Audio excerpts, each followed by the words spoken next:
Dearest Hugh, oh, I've had the most dreadful luck. I feel terrible that you've been left alone all this time. The traitorous Dr. Gray tried to steal the annular spectrum, a ring I developed to allow perception and alteration of colour. Some call them impossible colours. Impossible for Dr. Gray, maybe. Anyway, something went wrong. I turned a strange shade and became invisible. The ring, it fractured, scattering coloured shards far and wide. I stayed at home for many weeks, watching, waiting, existing on this coloured plane. I couldn't speak to you, nor interact with anything in the mono world. So I left. I left for the university where I hid away the coloured tools I had created. I pray you have found what is left of the ring.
Since the beginning, we have pointed to the sky and declared it blue.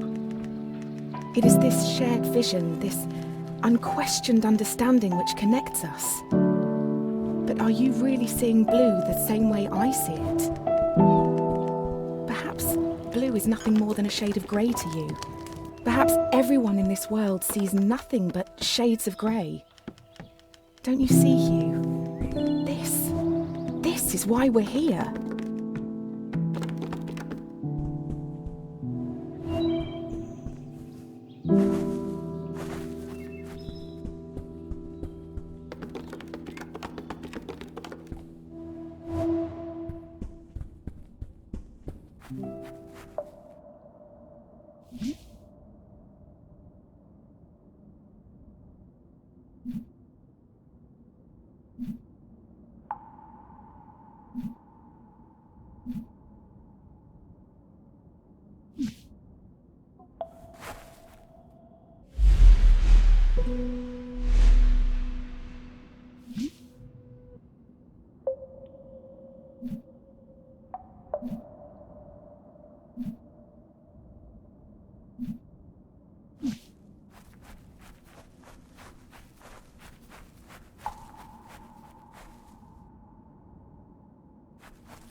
When you enter a cave expecting a waterfall, the chances are your expectations will be met. But if you discard those expectations, don't you think instead the cave will be full of surprises? I ask for you, Hugh, to abandon your expectations, to pull me back from the brink of unreality. I need you to see the world not for what it is, but for what it can be.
Did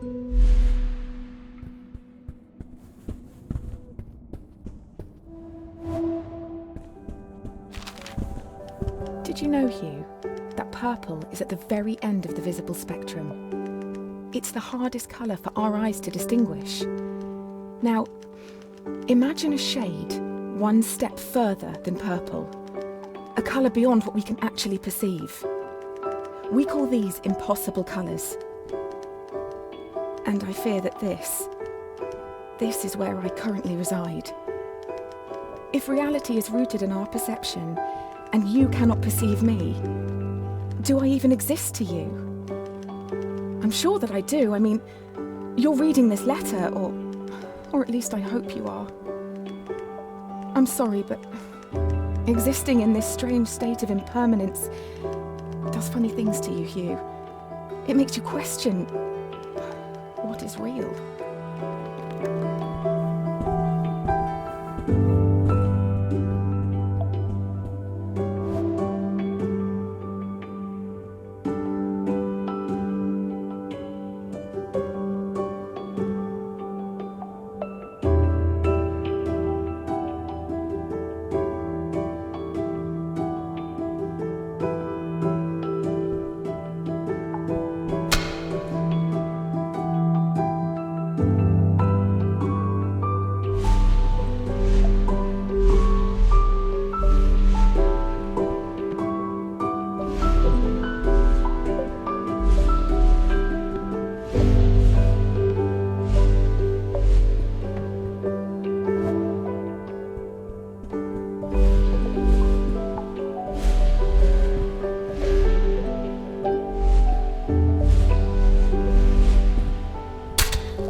The university gardens were bathed in an earthy orange light when I first met Dr. Gray.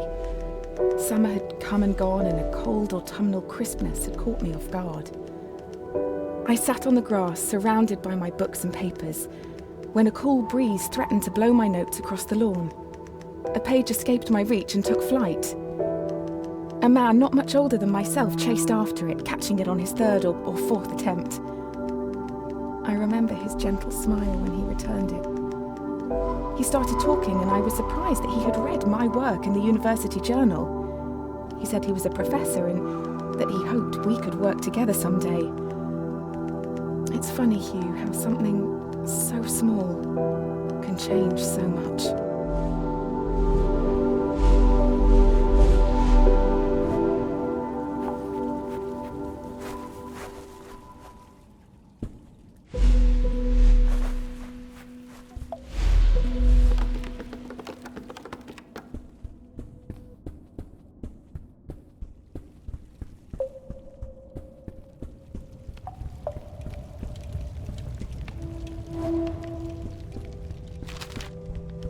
Dr. Gray soon became my assigned mentor, and I can't help but feel he somehow had a hand in it. Our fires burnt brightest when we worked together. It felt like we could achieve anything. We discovered more about colour than I could ever have imagined.